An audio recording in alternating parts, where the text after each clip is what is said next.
우리가 어떤 개발 사업을 시작할 때 늘 하는 약속이 있습니다. 바로 자연을 잘 지키겠다는 약속이요. 댐을 짓든 공원을 만들던 도로를 놓든 항상 빠지지 않는 약속인데요. 그런데 만약에 이 약속 뒤에 우리가 전혀 생각지도 못한 아주 큰 허점이 숨어 있다면 어떨까요? 그 약속 과연 제대로 지켜지고 있는 걸까요? 바로 이 질문이 오늘 우리가 함께 파헤쳐 볼 이야기의 핵심입니다. 우리는 환경을 보호하기 위해서 겉보기에는 아주 완벽해 보이는 시스템을 갖추고 있거든요. 그런데 말이죠. 그 정교한 시스템이 어쩌면 가장 중요한 단서들을 서로 연결하지 못하고 있다면 그건 정말 큰 문제가 아닐까요? 자, 그럼 먼저 개발 사업이 끝난 후에 자연을 보호하겠다는 약속이 과연 어떻게 지켜지는지 그 시스템부터 한번 살펴보겠습니다. 여기에는 일종의 안전망이라는 게 존재합니다. 네, 바로 사후 환경 영향조사라는 이름의 안전망입니다. 이게 뭐냐면 사업을 하기 전에 했던 그 수많은 환경 보호 약속들, 이게 잘 지켜지고 있는지 확인하는 아주 중요한 절차예요. 이건 그냥 서류 작업이 아니고요. 마치 우리가 정기적으로 건강검진을 받듯이 환경에 혹시 예기치 못한 문제가 생기지는 않았는지 계속해서 살펴보는 과정이라고 생각하시면 됩니다. 이 사후 조사는요, 사실 훨씬 더 큰 시스템의 마지막 단계이자 어떻게 보면 가장 결정적인 단계라고 할 수 있어요.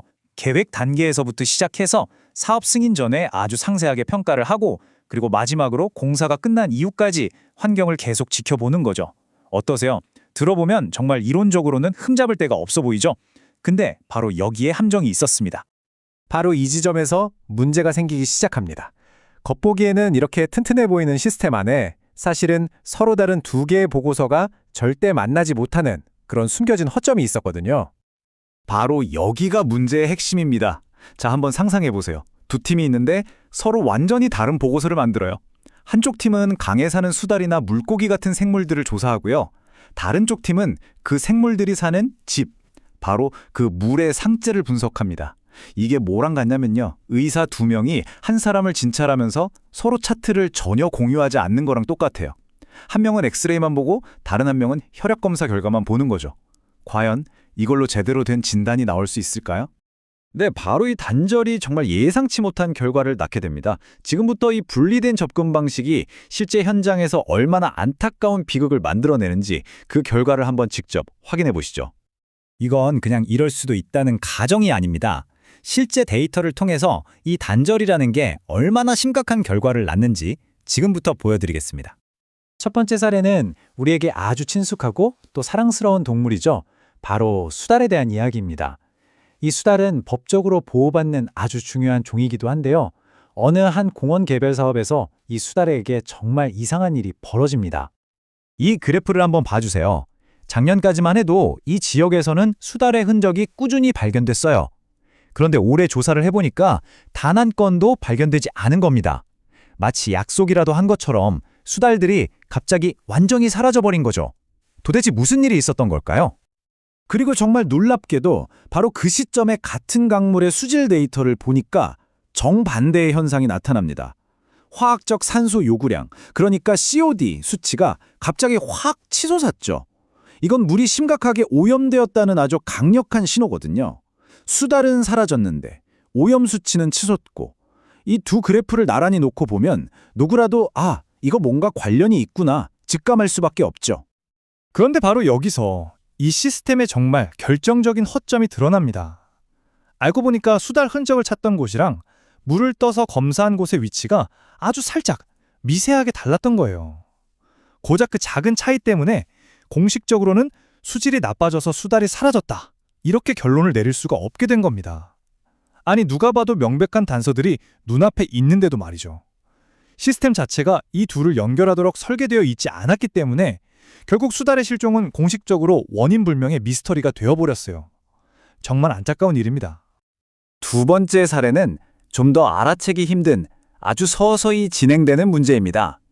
한 채석장 개발 사업 주변 하천에서 조용하게 벌어진 일이에요. 무려 36% 감소. 이게 뭐냐면요. 강의 건강 상태를 보여주는 아주 중요한 지표인 저서성 대형 무척주동물, 쉽게 말해서 강 바닥에 사는 생물들의 종류가 이렇게나 줄어들었다는 수치입니다. 채석장에서 흘러나온 아주 미세한 흙먼지들이 강 바닥을 이불처럼 덮어버리면서 그들의 서식지가 서서히 파괴된 거죠. 이게 바로 이런 개발 사업에서 나타나는 아주 전형적인, 하지만 눈에는 잘 띄지 않는 그런 영향입니다. 그렇다면 이 끊어진 연결고리 도대체 어떻게 다시 이을 수 있을까요? 해결책은 뭘까요?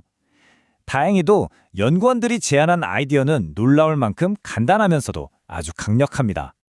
핵심은 바로 이겁니다. 강의 생태계를 동물과 물, 이 두 가지를 따로따로 보는 게 아니라 그냥 하나의 통합된 시스템으로 보자는 거죠. 생각해보면 당연하잖아요. 생물이 사는 집이 더러워지면 당연히 생물이 살기 힘들어지죠. 우리의 조사 방식도 바로 이 당연한 사실을 그대로 반영해야 한다는 겁니다. 정말 당연한 이야기 같지만 지금까지 우리는 바로 이 점을 놓치고 있었던 거죠.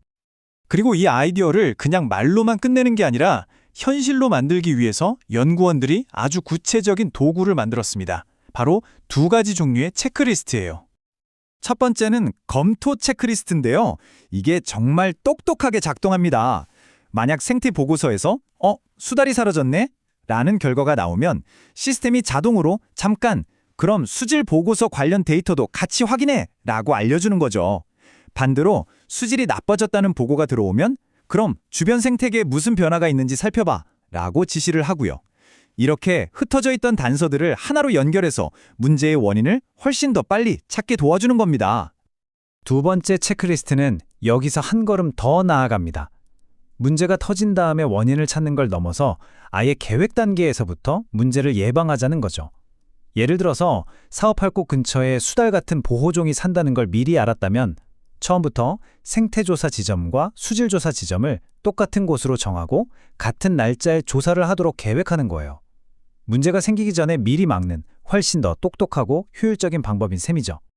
자, 이제 한 걸음 물러나서 이 간단한 변화, 그러니까 생태와 물을 함께 보는 이 통합적인 접근 방식이 왜 그렇게 중요한지 그 더 큰 그림에 대해서 한번 이야기해 보겠습니다.